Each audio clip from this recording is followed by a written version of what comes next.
Have you ever heard of a girl disappearing from a locked room without ever opening the door? No broken windows, no footprints, no forced entry, just gone. Her name was Emily Carter, 17 years old, bright, loved, and completely vanished. Town called Windmere, the kind of place where nothing ever happens, until one night, everything changed. May 12th, Emily had dinner with her family, laughed, cleaned up, said goodnight, locked her bedroom door, just like always, and by morning, she was nowhere to be found. Her father broke down the door. Her bed was made, her shoes untouched, desk lamp still on, nothing missing, except Emily. No signs of a break-in, no alarms triggered. Her phone was gone, but her shoes and wallet were still there. Even the dog, the loud one, didn't bark. So how does someone vanish from a sealed room?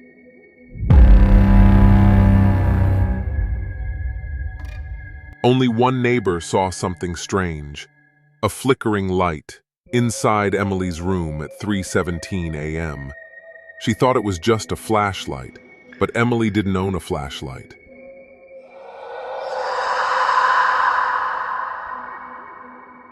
Then it got weirder.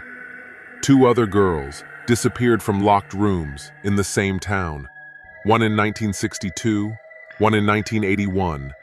Both were 17. Both cases never solved. And guess what?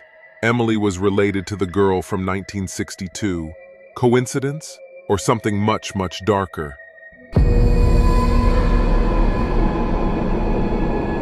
Her mom found a hidden journal, taped beneath the desk. It read, "There's something behind the wall. I hear it breathing at night." And finally, "Tonight is the night. I can feel it watching me."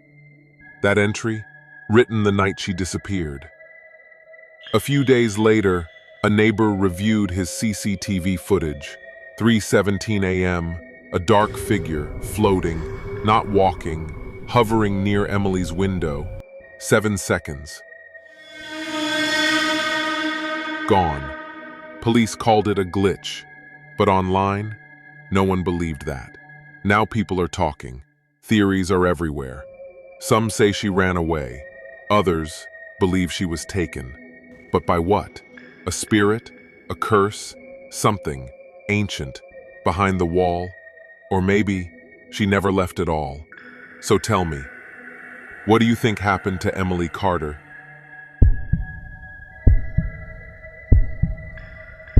Leave your theory in the comments. The most chilling one will be featured in our next video. And who knows, maybe the walls are listening. The next morning, the villagers gathered in front of the old house that everyone had been whispering about since Emily's disappearance. One neighbor, named James, had brought with him some old documents he found in the municipal archives.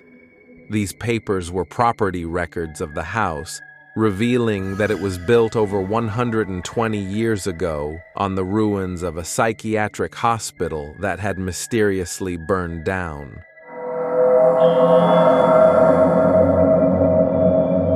Strangely, the first owner was a doctor who conducted inhumane experiments on patients and hid their bodies inside the walls.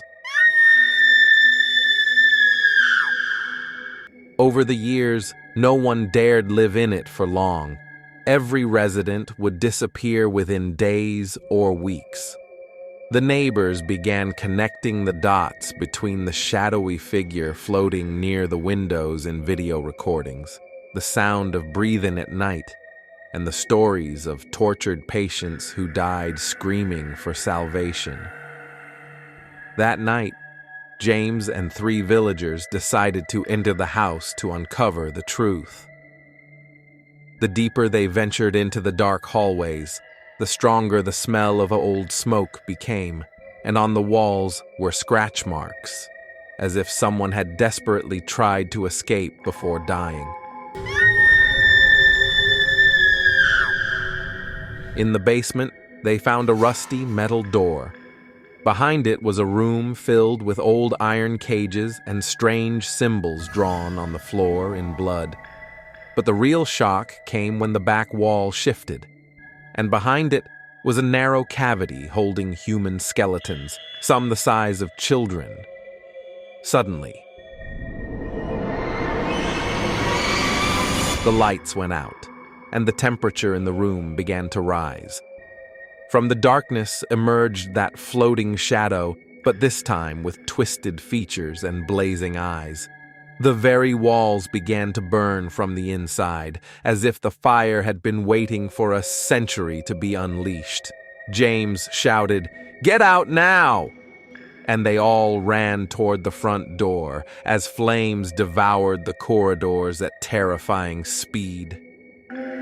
Within minutes, the entire house was engulfed in fire, and inhuman screams rose with the smoke, as if the trapped souls had finally been freed. By morning, nothing remained but black ash and charred foundations. And though the mystery had been revealed, some villagers swear they can still see shadows moving at night on the scorched ground where the house once stood.